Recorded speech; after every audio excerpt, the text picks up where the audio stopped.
অভ্রকে নিয়ে চৌধুরী বাড়িতে হাজির হলো সুদীপা। জি বন্ধুরা, অনুরাগের ছোঁয়া ধারাবাহিকতার আগামী পর্বে আমরা ঠিক এমনটাই দেখতে চলেছি।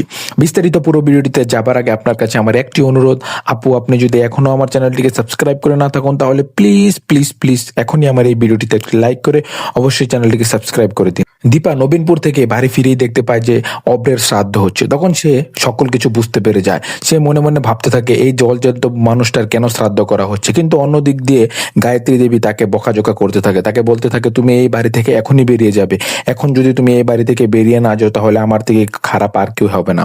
তখন পাশে দাঁড়িয়ে থেকে পিসিমণি ভাবতে থাকে আমি বেঁচে থাকা অবস্থায় মেয়েটি এমন হয়ে যাবে, আমি কখনোই এটা হতে দেব না, আমি যেভাবে হোক আমার দায়িত্ব পালন করব। তখন পিসিমণি যখন সত্যি কথা বলতে চায় তখন সুদীপা পিসিমণির মুখ ধরে এবং তাকে বাহিরে নিয়ে আসে এবং বাহিরে এনে বলতে থাকে যে এটা তুমি কি করতে যাচ্ছিলে পিসি, উনি তো আমাকে ওনার বিষয়ে কোনো কিছু না বলতে বলেছেন।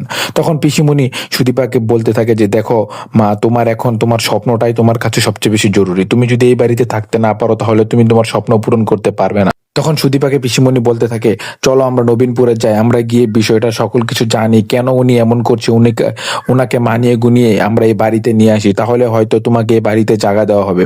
তখন সে পিসিমণিকে বলতে থাকে পিসিমণি তাহলে চলো আমরা নবীনপুরে যাই। তখন তারা দুজন মিলে নবীনপুরে চলে যায়। নবীনপুরে গিয়ে যখন সে তার রুমে প্রবেশ করে তখন তার জন্য খাবার আনে এবং বলতে থাকে দাদা তোমার শরীরটা কি এখন ভালো রয়েছে? তখন সে আস্তে আস্তে অভ্রকে সকল কথা বলতে থাকে যে দাদা আমি কিন্তু তোমার বিষয়ে সকল কিছু জেনে গিয়েছি, আমি হচ্ছে আদিত্যের বউ। এই কথা শোনার পর চমকে যায় আদিত্য। আদিত্য বলতে থাকে তাহলে তো ভালোই হলো, তুমি আমার বিষয়ে সকল কথা জেনে গিয়েছো, তুমি কাউকে কোনো কিছু বলবে না। তখন সে সবকিছু অভ্রকে খুলে বলতে থাকে দাদা আমার জীবনে একটি স্বপ্ন, আমি ডাক্তার হব, কিন্তু এই স্বপ্ন আপনার জন্য আজ ভেস্তে যাচ্ছে। সবাই মনে করছে আমার জন্য আপনি হারিয়ে গিয়েছেন, সবাই সকল কিছুর জন্য আমাকে দায়ী করছে। তখন অভ্র বলতে থাকে ঠিক আছে আমি বাড়িতে যাব, সকলকে ভুল প্রমাণ করার জন্য হলেও আমাকে একবার বাড়িতে যেতে হবে। তখন সে সুদীপার সঙ্গে চৌধুরী বাড়িতে চলে যায়। চৌধুরী বাড়িতে যখন সে প্রবেশ করে এবং সুদীপার হাত ধরে যখন অভ্র চৌধুরী বাড়িতে প্রবেশ করে তা দেখে সুদীপাকে জড়িয়ে ধরে গায়ত্রী দেবী, বলতে থাকে আমার ভুল হয়ে গিয়েছে মা, আমার তোমার সাথে এমনটা করা উচিত হয়নি।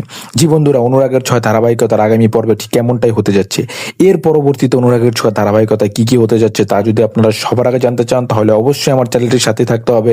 এতক্ষণ পাশে থাকার জন্য অসংখ্য ধন্যবাদ। ভালো থাকবেন, সুস্থ থাকবেন।